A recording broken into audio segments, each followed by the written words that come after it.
Olá, hoje é dia 12 de setembro.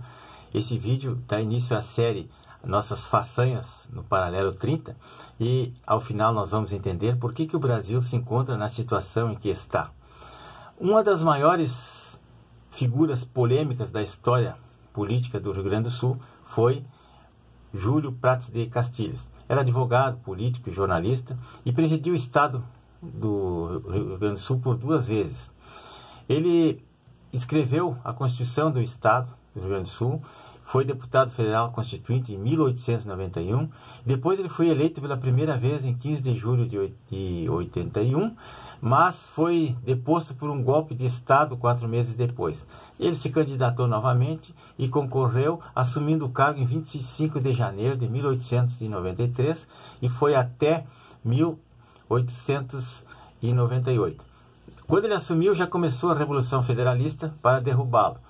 E foi um governo polêmico e violento. Ele morreu com 43 anos de idade, com câncer na garganta, em 1903. É impossível falar de Júlio de Castilhos sem falar sobre a sua filosofia, o positivismo de Augusto Comte.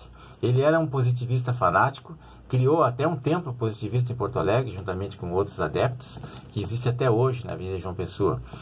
O positivismo é uma corrente de pensamento filosófico, sociológico e político que surgiu na França no início do século XIX, cuja ideia principal é de que o conhecimento científico devia ser reconhecido como o único conhecimento verdadeiro. O seu principal idealizador, que foi o filósofo Auguste Comte, ele dizia que o positivismo rejeita superstições, todas as demais religiões, ensinos teológicos e metafísicos. Tudo isso deve ser ignorado, pois eles não colaboram para o desenvolvimento da humanidade. Assim ele explica. E então dá para ver que com essa assertiva o positivismo é essencialmente uma filosofia materialista. Várias pessoas envolvidas na proclamação da República, inclusive o próprio Marechal Deodoro da Fonseca, ele era seguidor das ideias de Auguste Comte. E sendo evidente que os positivistas eles influenciaram muito a proclamação da República e o processo de consolidação da própria República. Pois entre os militares também haviam muitos positivistas, inclusive o coronel Benjamin Constant, que era professor da escola militar, ele até mais tarde foi homenageado com o título de fundador da República Brasileira.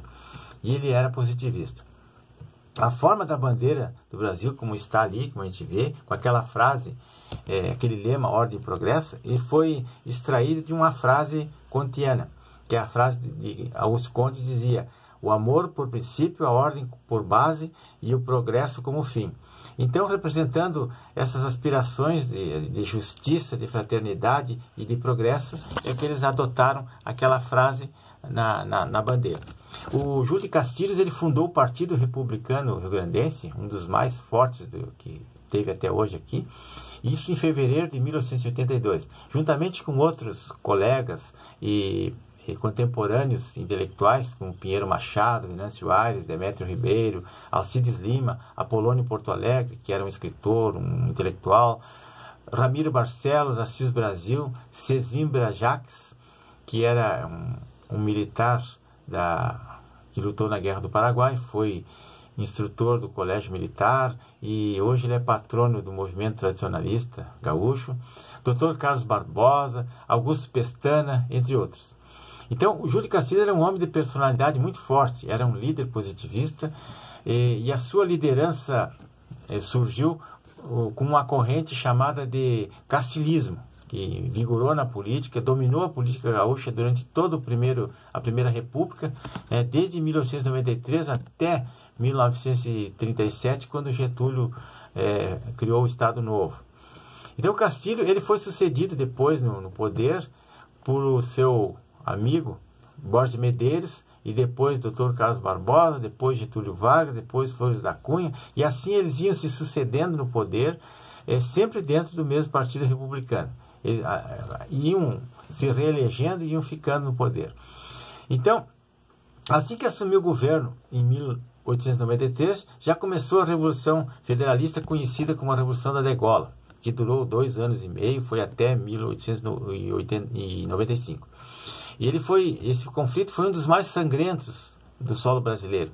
Envolveu os federalistas, chamados de maragatos, e os republicanos, chamados de pica-paus, por causa do uniforme, que eram as tropas legalistas. Isso tudo durante o governo de Floriano Peixoto.